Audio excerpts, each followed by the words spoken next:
Alors bonjour, je suis avec Laurent et Marie Economides qui vont présenter à l'EDOS un atelier sur un sujet qui va être passionnant.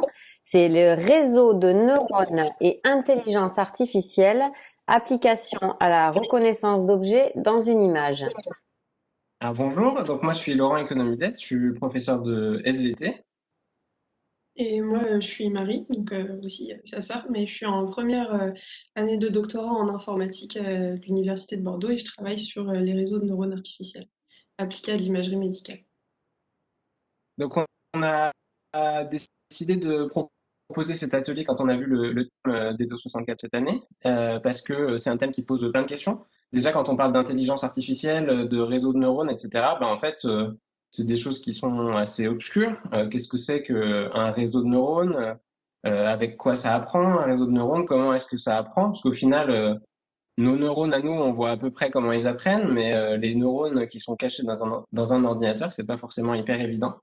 Et donc, qu'est-ce que c'est que ces objets? Qu'est-ce qu'ils apprennent? Comment ils apprennent? Donc, et surtout, on a essayé d'imaginer quelque chose où on puisse un petit peu voir le processus d'apprentissage. Donc, on va essayer de se lancer dans un atelier où les participants à l'atelier pourront avoir des réponses à ces questions-là. En même temps, ce sera intéressant d'essayer de les faire jouer avec des données, en quelque sorte, de leur faire découvrir un petit peu justement la matière première de ce qui permet un apprentissage. Et aussi de leur montrer certains petits aspects peut-être un peu plus techniques sur comment on paramètre un réseau de neurones, si, comment ça se règle et qu'est-ce qui fait qu'on fait un bon apprentissage. Donc vous, en tant qu'enseignant de SVT, Laurent, vous mettez en pratique une certaine méthode pour faire prendre conscience à vos élèves, voilà, cette existence de l'intelligence artificielle au travers des neurones, si j'ai bien compris. Et c'est ça ce que vous allez montrer lors de l'atelier. Alors moi concrètement, j'enseigne pas du tout ça. Moi dans l'équipe, j'ai le rôle du béotien qui pose les questions et qui essaye de savoir comment est-ce que ces connaissances scientifiques qui sont assez pointues, auxquelles moi je connais pas grand-chose, on peut les transposer. Ça m'intéresse parce qu'effectivement, en enseignement scientifique, en terminale, il y a une partie sur l'intelligence artificielle qui est assez difficile à traiter.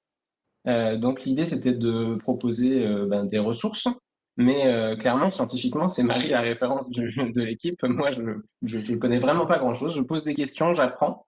Donc effectivement, un petit peu comme les gens qui participeront à l'atelier, qui n'ont pas besoin d'avoir des prérequis particuliers, hein. Mais effectivement, essayer de poser des questions toutes simples pour pouvoir ensuite essayer de comprendre et surtout, justement, en cours d'enseignement scientifique pour les terminales, il y a cette idée que il faut essayer de les sensibiliser aux données qu'on fournit au réseau de neurones, c'est-à-dire qu'est-ce qu'on donne au programme informatique et qu'est-ce qu'il en fait, et quelle est la sensibilité de ce programme aux données qu'on lui donne. Et donc, c'est ça qu'on va essayer de faire passer comme message. D'accord. Donc Marie, vous vouliez rajouter quelque chose? Oui, je dirais que même si c'est un sujet qui est passionnant, très complet et parfois très difficile, notre objectif aussi, c'est d'être un peu à tous les niveaux, d'être compréhensible un peu à tous les niveaux et d'essayer, ouais, au niveau de chacun, de faire comprendre. Des Faire bases, une quoi. vulgarisation du sujet, en fait, ce qui peut paraître un petit peu, voilà, compliqué au premier abord. Très bien. Donc, on se donne rendez-vous le mercredi 20. Bon courage à vous et merci beaucoup. Bonne journée. Bonne journée.